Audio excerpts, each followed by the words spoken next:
రాజకీయంగా చంద్రబాబుకి ప్రత్యర్థిగా ఉంటే ఒక సెక్షన్ మీడియా ఎంత తీవ్రతరమైన దాడి చేస్తుందో చాలామంది గుర్తుండే ఉంటుంది.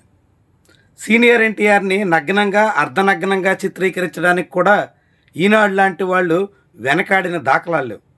అలాంటి చరిత్ర ఉన్న ఆంధ్రప్రదేశ్లో ఇప్పుడు జగన్మోహన్ రెడ్డి మీద అనేక రకాలుగా దాడి యత్నాలు సాగుతున్నాయి.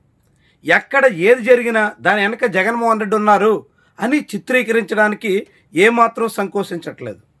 గడిచిన 2.5 ఏళ్లుగా ఎక్కడో బోటు ప్రకాశం బ్యారేజ్కి అడ్డంగా నిలబడిపోతే అది కూడా జగన్మోహన్ రెడ్డి కుట్రే.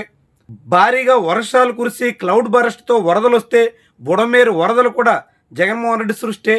ఇలా అనేక రకాల ప్రకృతి వైపరీత్యాలకు కూడా జగన్మోహన్ రెడ్డే కారకుడు అని చెప్పడానికి ఎక్కడా సంకోచించిన దాఖలాలు కనిపించవు.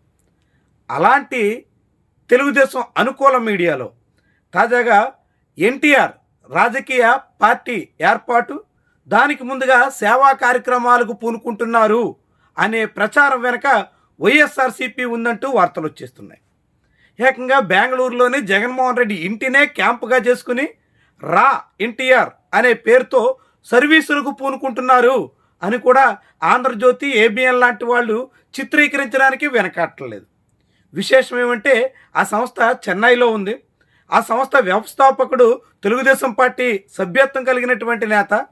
పైగా అనేక కార్యక్రమాల్లో తెలుగుదేశం పార్టీ నేతలతోనే RAWNTR అనేటువంటి పేరుతో చేసినటువంటి కార్యక్రమాలన్నీ ప్రారంభించారు.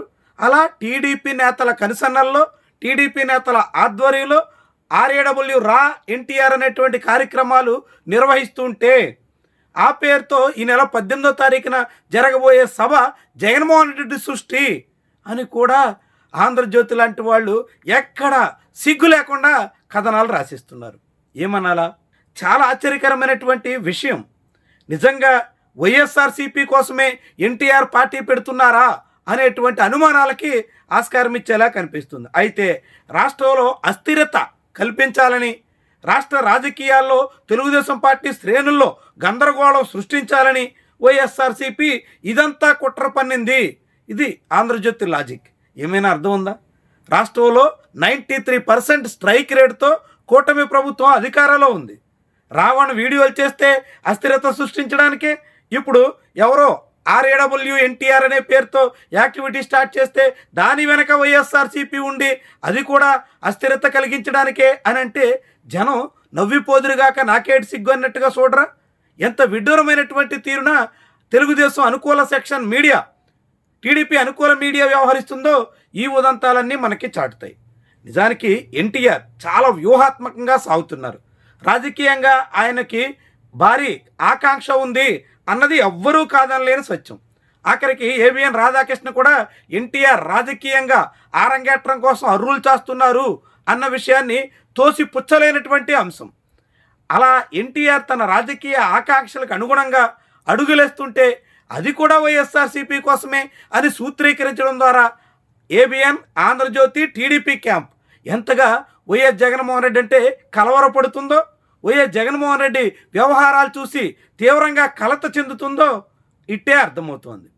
ఎన్టీఆర్ తన రాజకీయ పార్టీ ఆవిర్భావం కోసం అడుగులేయడం ఏంటి, అది చాలా పెద్ద స్థాయిలో వైరల్ అవడంతో అబ్బెబ్బే దానికి మాకు సంబంధం లేదంటూ ప్రస్తుతానికి ఒక ప్రకటన ఇచ్చి చేతులు దులుపుకోవడం ఏంటి, ఇదంతా వైఎస్ఆర్సీపీఏ చేస్తుంది అన్నట్టుగా ఏబిఎన్, ఆంధ్రజ్యోతి చిత్రీకరించడం ఏంటి, ఎలాంటి విస్మయకరమైనటువంటి పోకడలతో ఎలా టీడీపీ అనుకూల మీడియా సాగుతుందో ఈ ఉదంతాలన్నీ మనకి చాటుతాయి.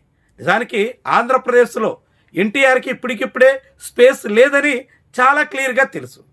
ఇప్పటికిప్పుడే రాజకీయంగా ఎన్టీఆర్ తన ప్రస్థానాన్ని ప్రారంభిస్తే ఒకవైపు జగన్మోహన్ రెడ్డి, రెండో వైపు చంద్రబాబు, కూటమి, పవన్ కళ్యాణ్ అందరినీ ఎదుర్కోవడం సాధ్యం కాదన్న విషయాన్ని గుర్తించి గ్రహించి ఆచితూచి అడుగులేసే ప్రయత్నంలో ఉన్నారు. అందుకు తగ్గట్టుగా అడపదడప తన రాజకీయ ఆరంగేట్రం కోసం ఊహాగానాలు, వార్తలు, కథనాలు అన్నీ వినిపించేలా, అలాంటివి జరిగేలా ఎప్పటికప్పుడు చూసుకుంటున్నారు. తద్వారా రాజకీయంగా తన ఉనికిని, అలజడిని చాటుకోవడానికి ఎక్కడా వెనకాడడం లేదు.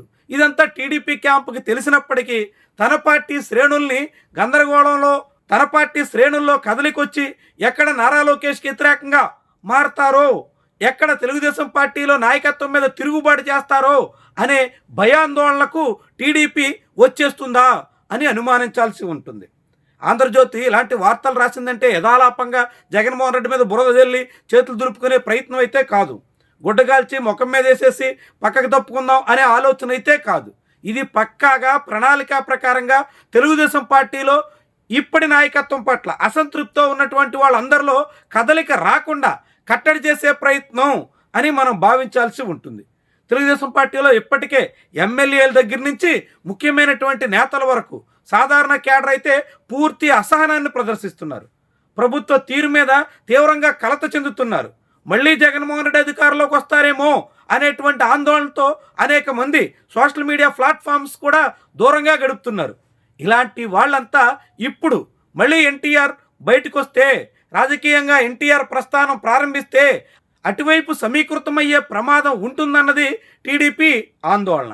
అందుకే ఏబిఎన్ ఆంధ్రజ్యోతి అలాంటివి ఏమి జరగట్లేదని, కానీ వైఎస్ఆర్సీపీఏ దాన్ని క్రియేట్ చేస్తుందని, అసలు రా ఎన్టీఆర్ అనే సంస్థ వెనక వైఎస్ఆర్సీపీఏ ఉందని ఇవన్నీ ఇలాంటివన్నీ ప్రచురించడం, ప్రసారం చేయడం ద్వారా టీడీపీలో అసంతృప్తుల్ని చల్లబరచాలని, వాళ్లలో తిరుగుబాటు రాకుండా చూసుకోవాలనేటువంటి ప్రయత్నంగా భావించే స్థితి అయితే కనిపిస్తోంది. ఏమైనప్పటికీ ఆంధ్రప్రదేశ్లో ఏది జరిగినా అనేక రకాలుగా క్రెడిట్ ఏదనే దక్కితే అది చంద్రబాబు ఖాతాలో వేసి, ఎక్కడ ఏది చంద్రబాబుకి వ్యతిరేకంగా జరిగినా అదంతా జగన్మోహన్ రెడ్డి చేశారనేటువంటి రీతిన సూత్రీకరించడం ద్వారా, అలాంటి ప్రయత్నాలు చేయడం ద్వారా రాష్ట్రంలో జగన్మోహన్ రెడ్డిని బలోపేతం చేయడంలో టీడీపీ క్యాంప్ చాలా తీవ్రంగా కృషి చేస్తుందని మనం చెప్పొచ్చు. ఎందుకంటే జగన్మోహన్ రెడ్డి స్వతహాగా ఆయన పడ్డ కష్టం కన్నా ఎక్కువ ఫలితాన్ని ఇటీవల కాలంలో సాధించే దిశలో ఉన్నారు. అదంతా టీడీపీ క్యాంప్, ఆ అనుకూల మీడియా వాళ్ళంతా చేసినటువంటి ప్రచార ఫలితమే అనే దానికి తాజాగా ఎన్టీఆర్ ఎపిసోడ్ మరోసారి మనకి చాటుతోంది.